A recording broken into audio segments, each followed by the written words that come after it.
PDP President Mehbooba Mufti on Wednesday alleged her party's youth wing president Wahid Para, arrested by the Jammu and Kashmir police, was kept under the inhuman conditions and tortured to compel him to admit false charges.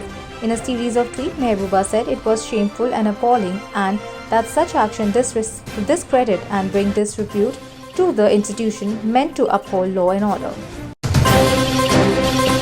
Power Employees and Engineer Coordination Committee on Wednesday held UT-wide protest against non-holding of DPCs and privatization of power.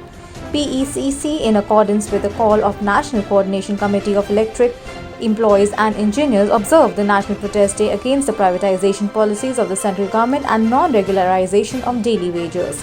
Contract employees and observed complete sit-in protest in the PDD complex, Canal Road, Jammu, and members from the other district headquarters in large number also joined the protest in Jammu.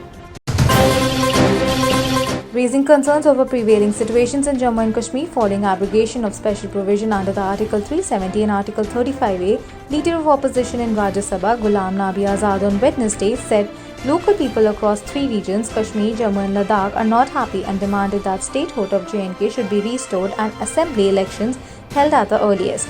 He was speaking in Rajya Sabha while taking part in the debate over the motion of thanks to President's speech to the joint sitting of both the Houses of Parliament.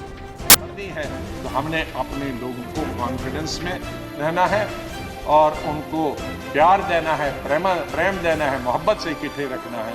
तो आप से मेरा निवेदन होगा कि bill इस सदन में लाएं और स्टेटहुड को आप वापस रेस्टोर करें और स्टेटहुड देकर जम्मू कश्मीर में विधानसभा के election.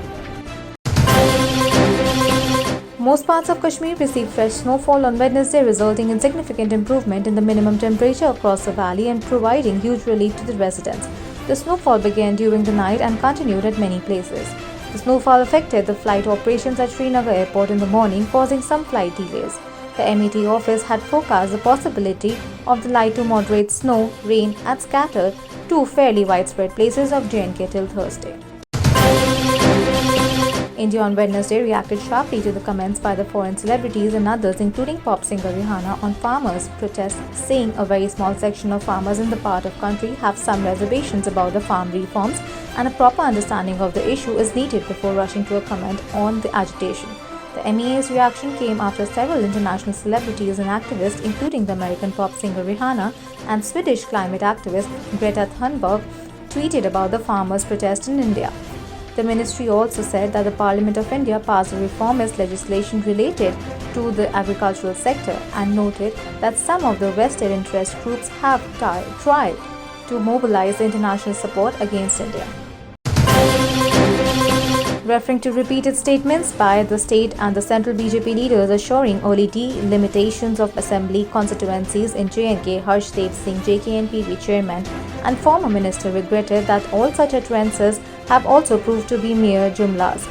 He reminisced that BJP had made tall claims of increasing the seats in the newly created J&K UT to 90 and enhancing the shares of Jammu region through delimitation exercise.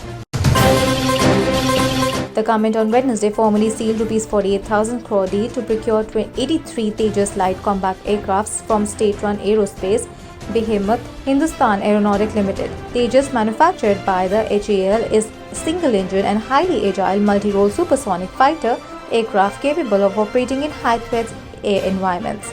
The Cabinet Committee on Security, chaired by the Prime Minister Narendra Modi last month, approved the deal for the procurement of 73 Tejas MKIA variant and 10 LCA Tejas NK-1 trainer aircraft from the HAL to boost IAF's combat process. India has become the fastest country in the world to reach 4 million COVID-19 vaccination mark, achieving its feat in 18 days. The Union Health Minister said on Wednesday. More than 41 lakh beneficiaries have been administered shots under the countrywide exercise till morning. The country's active cases have declined further to 1,60,057 and dipped below 1.5% total infections.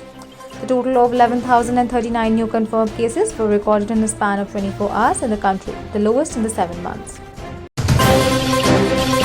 India is vigilant in the face of attempts to change the status quo at its border and prepared to defeat any misadventures to defend territorial integrity, Defence Minister Rajnath Singh said on Wednesday, amidst the continued military standoff with China. Singh said that India plans to spend USD 130 billion on defence modernization in the next 7 to 8 years with a focus on domestic manufacturing of the bigger and complexest platforms. Integrity at all costs. Brothers and sisters, our resolve towards this end is shown by our growing defence capability. Aero India 21 will showcase this commitment. The seminars section in Aero India is also powering and the dream of Atmanirbhar Bharat.